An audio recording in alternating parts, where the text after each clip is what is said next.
You're listening to Views from the Bridge, your second favorite podcast about your favorite team, the Philadelphia Union. And then I thought I'd just run down a quick state of the union, state of the actual union, going into the break here. So we've played 15 games. We are 1-10-4 on this season thus far, which leads us to a grand total of 7 points. We have the fewest wins in the league. There are 4 teams in front of us who have 3 wins, and we only have our 1. So is there no one with 2 wins? No. Toronto, Atlanta, Austin, KC all have 3, and we have 1. We have the most losses in the league at 10. KC, Atlanta, Orlando, and Colorado all have 9 losses, but they obviously all have more wins than we do. We have the 6th fewest goals in the league.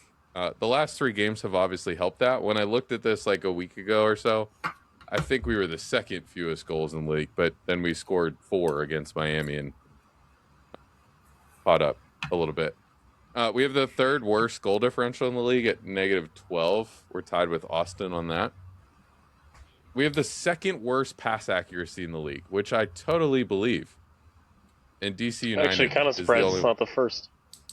DC United is the worst one in the league. But when you have somebody who scores goals, it doesn't look as bad when you're pass accurate. Anyway, we have the 2nd lowest shots on target percentage. Only Atlanta is worse at that. We lead the league in fouls committed. We are the lowest in the league at called offsides, at getting called offsides, which means we're not stretching the field ever. Like, we don't stretch the field, but we lead the league in long balls. We have the most long ball passes. So good.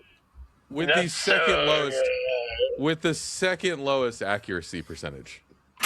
So we lead the league in long balls, but we don't ever complete them. And so we're spraying the ball to like no one in particular, and it's not really doing anything, and we're not doing it well. And do we also remember when Philly used to be one of the more disciplined teams in the league?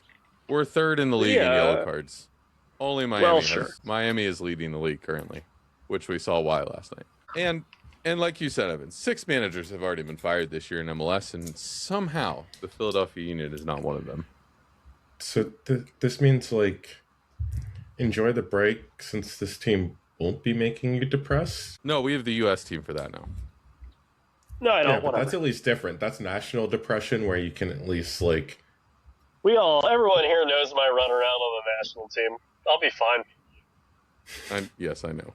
Justin, I can't wait to watch Ivory Coast Cote d'Ivoire and Ecuador or whatever in the first round.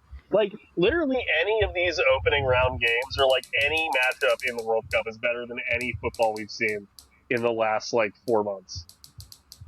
For sure. Maybe not the psychopaths on this podcast that watch, random USL League One. But, by and large, we haven't seen,